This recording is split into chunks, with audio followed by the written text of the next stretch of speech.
Bom dia, a graça e a paz do Senhor Jesus. Hoje veremos o capítulo de número 13 do segundo livro de Samuel. Aqui quem está falando é o pastor Daniel Deusdedit da Semeadores.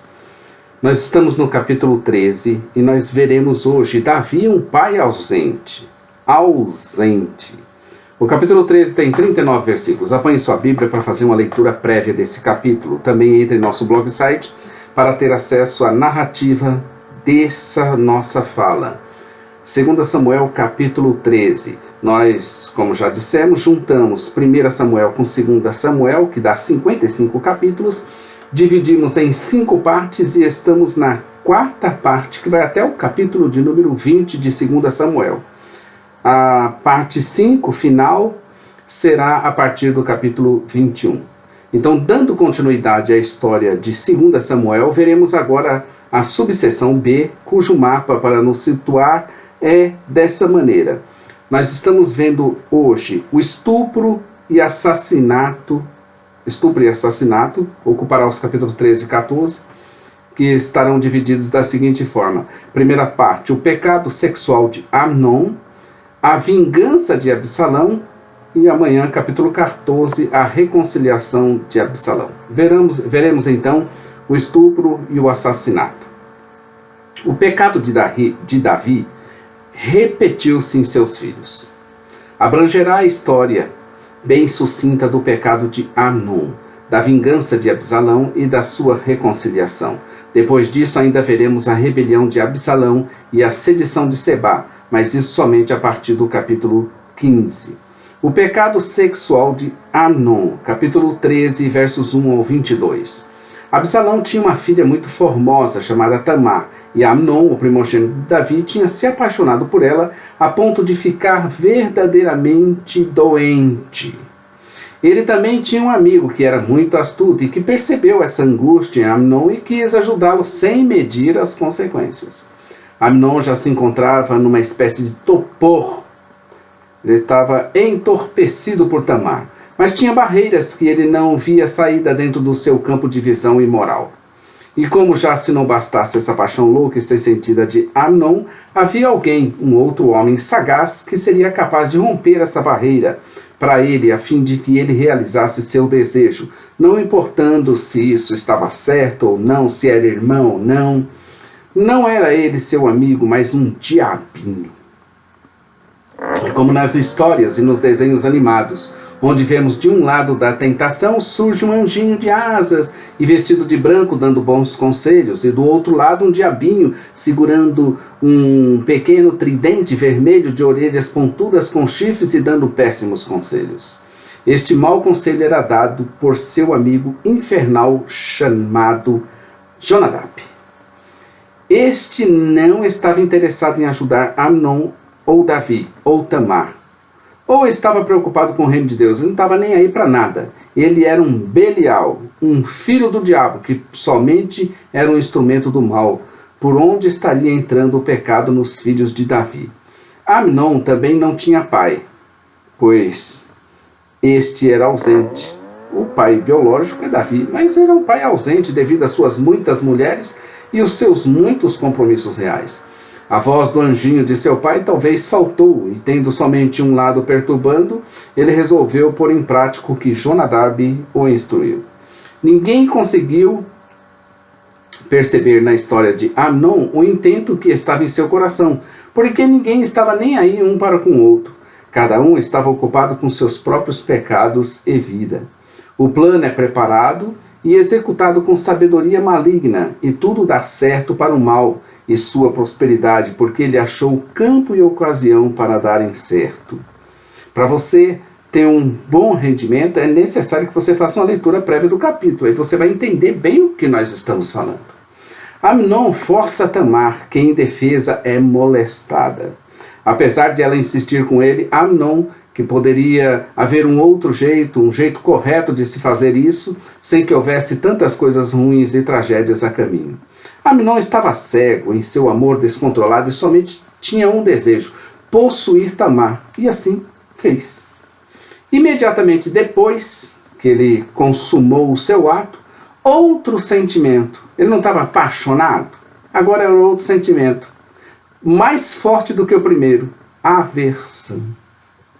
Sendo este aversão muito mais forte que o da paixão, Amnon trouxe a desgraça para a família de Davi. Tamar fora violentada, todos souberam do ocorrido e procuraram passar um pano por cima do acontecido, como se nada tivesse de mal ocorrido. Absalão esperou pelo pai. Mas que pai? Tamar esperou pela mãe. Pelo pai. Mas cadê a família de Davi? Davi foi um homem segundo o coração de Deus, mas não foi um exemplo de pai, não foi um exemplo de família, por isso que sua vida agora era uma desgraça total.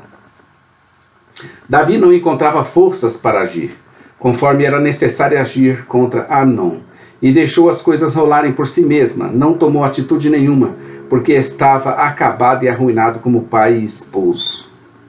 Triste isso, né? Mas nós vemos isso também na história real das nossas vidas.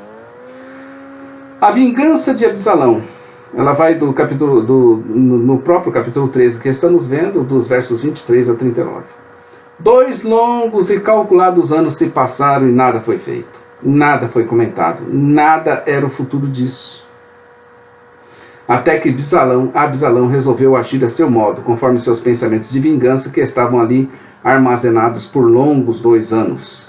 Absalão preparou uma festa como se a vida fosse somente festa e alegria, sem que problemas fossem resolvidos.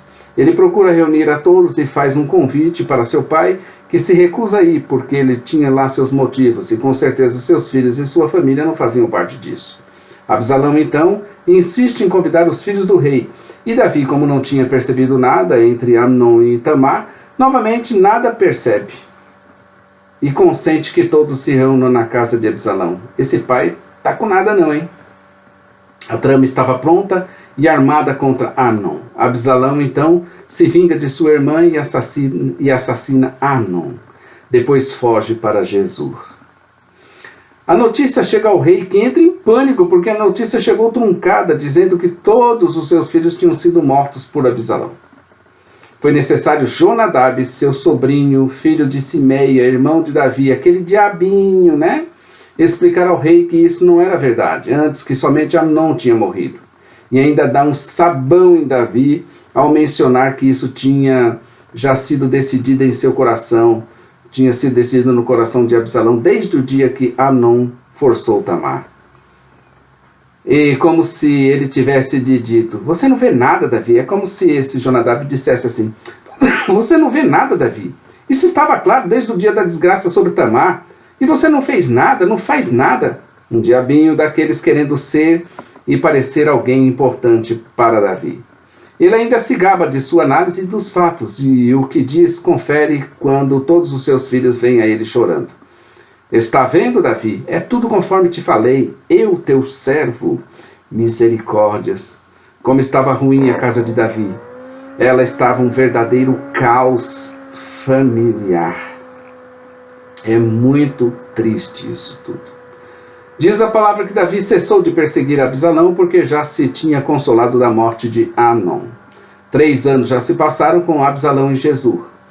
Eu tenho para mim que essa perseguição de Davi era apenas uma perseguição de fachada. Ele não ia fazer nada, não. Estamos diante ou não de outro Davi? Pós-Batseba. É outro, não é? O primeiro Davi vitorioso, alegre, conquistador, morrera como o filho que morrera do seu adultério. Agora surge outro Davi, apático, distante, inerte, cheio de dores.